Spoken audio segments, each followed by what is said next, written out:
analysis. ஏற்கனவே நம்ம fault analysis கம்ப்ளீட்டா முடிச்சிருக்கோம். அடுத்ததா ஸ்டெபிலிட்டி பத்தி பேசலாம். சிஸ்டம் வந்து எப்போ வந்து அன்ஸ்டேபிள் ஆகும் ஜெனரலா எங்கெங்கெல்லாம் வந்து இந்த ஸ்டெபிலிட்டி பத்தி நம்ம பேச போறோம் அப்படிங்கறத நம்ம பார்க்க போறோம். ஃபர்ஸ்ட் நம்ம பவர் சிஸ்டம்ல வந்து இந்த ஸ்டெபிலிட்டி ப்ராப்ளம் வந்து யாரால வரும் அப்படினு கேட்டிங்கனா மூணு பேர், ரைட்? ஃபர்ஸ்ட் ஒன் யாருன்னு கேட்டிங்கனா voltage, right? So the first quantity is voltage. அடுத்ததா பவர் சிஸ்டம்ல யாரால ஸ்டெபிலிட்டி பத்தி நம்ம பேசணும் அப்படினு பார்த்தீங்கன்னா frequency. தேர்ட் வந்து நம்ம யாரை பத்தி பேசணும் அப்படினா லோட் ஆங்கிள் டெல், ரைட்? சோ இந்த மூணு பேரால தான் நம்ம சிஸ்டம்ல வந்து என்ன ஆகும் அப்படினா அன்ஸ்டெபிலிட்டி அப்படிங்கிற டேர்மே மைண்டுக்கு வரும். ஏன் அப்படினா இப்ப ஜெனரேட்டர் எடுத்துக்கலாம். ஃபர்ஸ்ட் இந்த டெல் அப்படிங்கிறது என்ன அப்படினா changes in load angle, that is டெல்ங்கிறது லோட் ஆங்கிள். இத வந்து நம்ம டார்க் ஆங்கிள் அப்படினு நம்ம சொல்லுவோம், இத பவர் ஆங்கிள் அப்படினு நம்ம சொல்லுவோம். சோ இத பத்தி நம்ம டீடைலா சின்க்ரோனஸ் மெஷின்ஸ்ல பார்க்கலாம், ரைட்? சோ இந்த லோட் ஆங்கிள்ல ஏதாச்சும் சேஞ்சஸ் வருது அப்படினா அந்த சடன் சேஞ்ச் என்ன பண்ணும் அப்படினா சிஸ்டம் வந்து அன்ஸ்டேபிளா மாத்தும். இதான் ஃபர்ஸ்ட் ரீசன். செகண்டா அடுத்து என்ன ப்ராப்ளம் வரும்னு பாத்தீங்கன்னா நம்ம எல்லாருக்குமே தெரியும் வோல்டேஜ் வந்து நம்ம ஒரு இடத்துல இருந்து இன்னொரு இடத்துக்கு ட்ரான்ஸ்மிட் பண்ணிட்டு இருக்கோம், right? With the help of transmission line. அப்ப டிரான்ஸ்மிஷன் லைன்ல இருக்க வோல்டேஜ் வந்து நம்ம ஒரு டாலரன்ஸ் கொடுத்திருக்கோம், ரைட்? நம்மளோட இந்தியன் ஸ்டாண்டர்ட் படி நம்ம வோல்டேஜோட டாலரன்ஸ் என்ன பர் யூனிட்ல நான் ஏற்கனவே சொல்லிருந்தேன் இல்லையா, 5% டாலரன்ஸ் கொடுத்திருப்போம். அப்ப பர் யூனிட்ல சொன்னோம் அப்படினா it is lies in between 0.95 to 1.05. Clear? So இதான் வந்து வோல்டேஜோட டாலரன்ஸ். இது நமக்கு தெரியும். இதே மாதிரி frequency வந்து நம்ம டாலரன்ஸ் கொடுக்கணும் அப்படினா அதுலயும் +or-5% கொடுத்திருப்போம். அதாவது 49.5 ல இருந்து 50.05 வரைக்கும் frequencyல டாலரன்ஸ் கொடுக்கலாம்.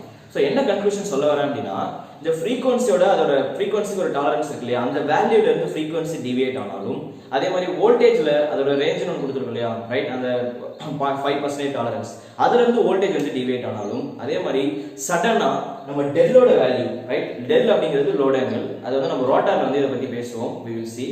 சோ அதுல வந்து சடனா சேஞ்சஸ் வந்தாலும் சிஸ்டம் வந்து கிரேட்லி அஃபெக்ட் ஆகுது. Okay fine. அடுத்தது அந்த ஸ்டெபிலிட்டி வந்து நம்ம மூணு கேட்டகரியா பிரிக்கிறோம். ஒன்னு பாத்தீங்கன்னா டிரான்சியன்ட் ஸ்டெபிலிட்டி, இன்னொன்னு பாத்தீங்கன்னா ஸ்டெடி ஸ்டேட் ஸ்டெபிலிட்டி, ரைட்? இன்னொன்னு பாத்தீங்கன்னா ஸ்மால் டிஸ்டர்பன்ஸ்னால வர stability, right? So let us see one by one. First இந்த டிரான்சியன்ட் ஸ்டெபிலிட்டி அப்படினா என்னன்னா சிஸ்டம்ல வந்து பெருசா சேஞ்சஸ் வருது இல்லையா, நமக்கு மீனிங் தெரியும்ல. டிரான்சியன்ட் அப்படிங்கிறது சடன் சேஞ்ச், அது வந்து ஒரு கிரேட் பெருசா சேஞ்சஸ் இருக்கும். அந்த சேஞ்சஸ் வந்து நம்ம சிஸ்டமால அஃபெக்ட் பண்ணிக்கவே முடியாது, ரைட்? அது எப்படி சொல்லலாம் அப்படின்னா இப்போ நம்ம கையில வந்து லைட்டா ஒரு குண்டூசில குத்துறோம் அப்படின்னா லைட்டா குத்தும்போது அந்த வலியை நம்மளால தாங்கிக்க முடியும். இதே வந்து ஒரு சுத்தி எடுத்து குண்டூசி வச்சு வேகமா அடிச்சா எப்படி இருக்கும், அப்படிதான் இருக்கும். சிஸ்டம்லயும் இந்த ஸ்டெடி ஸ்டேட் ஸ்டெபிலிட்டி அப்படிங்கிறது குண்டூசி குத்துற மாதிரி தான். லைட்டா குத்தும்போது அது பெருசா எதுவும் சேஞ்சஸ் வராது. அதான் என்ன சொல்றாருன்னா ஸ்மால் சேஞ்சஸ் வரும்போது சிஸ்டம்ல எதுவும் ப்ராப்ளம் இருக்காது.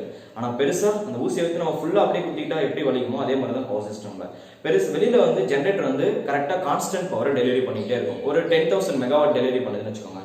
ஒரு சடன் ஃபால்ட் வந்து 10,000 மெகாவாட் டக்குன்னு ஜீரோ ஆனா எப்படி இருக்கும், சிஸ்டமால அதை அக்செப்ட் பண்ணிக்க முடியுமா? அதெல்லாம் வந்து டிரான்சியன்ட் ஸ்டெபிலிட்டி அப்படின்னு சொல்லுவோம். ஸ்டெடி ஸ்டேட் அப்படிங்கிறது ஸ்மால், லைட்டா பெயின் வந்து அப்படியே போயிடும், அவ்வளவுதான். சோ இப்போ நம்ம யாரை பத்தி இது அதிகமா பேசணும்? Exactly transient stability. சோ நம்மளோட பிரச்சனை யார் கூட அப்படின்னா டிரான்சியன்ட் ஸ்டெபிலிட்டி தான். ஸ்டெடி ஸ்டேட் ஸ்டெபிலிட்டியால ஒன்றும் பெருசா ப்ராப்ளம் வரல. Okay fine. அப்ப நம்ம யாரை பத்தி இங்க டிஸ்கஸ் பண்ண போறோம் அப்படின்னா டிரான்சியன்ட் ஸ்டெபிலிட்டி, ரைட்?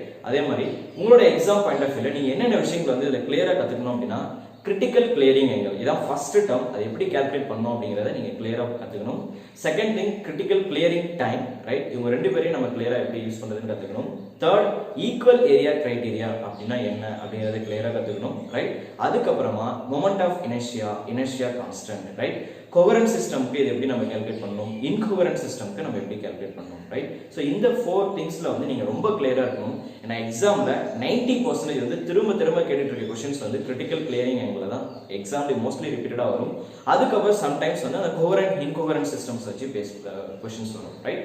சோ அந்த விஷயத்தை பத்திலாம் நம்ம ஒன் பை ஒன்னா பார்க்கலாம், ரைட்? சோ ஸ்டெபிலிட்டி அதனால வர ப்ராப்ளம்ஸ் அப்படி என்ன அப்படிங்கிறது இப்போ உங்களுக்கு புரிஞ்சிருக்கும்னு நினைக்கிறேன். இப்போ வந்து அந்த ஸ்டெபிலிட்டி ப்ராப்ளம்ஸ் என்னென்ன மாதிரியான சேஞ்சஸ் கொடுக்குது அப்படிங்கறத பார்க்கலாம், ரைட்? சோ ஃபர்ஸ்ட் நான் ஏற்கனவே சொன்ன மாதிரி we need to learn about stability. So ஸ்டெபிலிட்டில நான் மூணு விஷயம் சொன்னேன். என்னன்னு பாத்தீங்கன்னா டிரான்சியன்ட் ஸ்டெபிலிட்டி, இன்னொன்னு வந்து steady state stability. and then small disturbance steady ஸ்டேட்ல நடந்துட்டே இருக்கும். அது எப்பவுமே சிஸ்டம்ல இருக்கும். அதை நம்ம அவாய்ட் பண்ணவே முடியாது. சின்ன டிஸ்டர்பன்ஸ் அப்படிங்கிறது எப்பவுமே ரெகுலரா வந்துட்டே தான் இருக்கும், ரைட்? சோ அதை பத்தி நம்ம பெருசா வரி பண்ண வேண்டிய அவசியம் கிடையாது, ரைட்?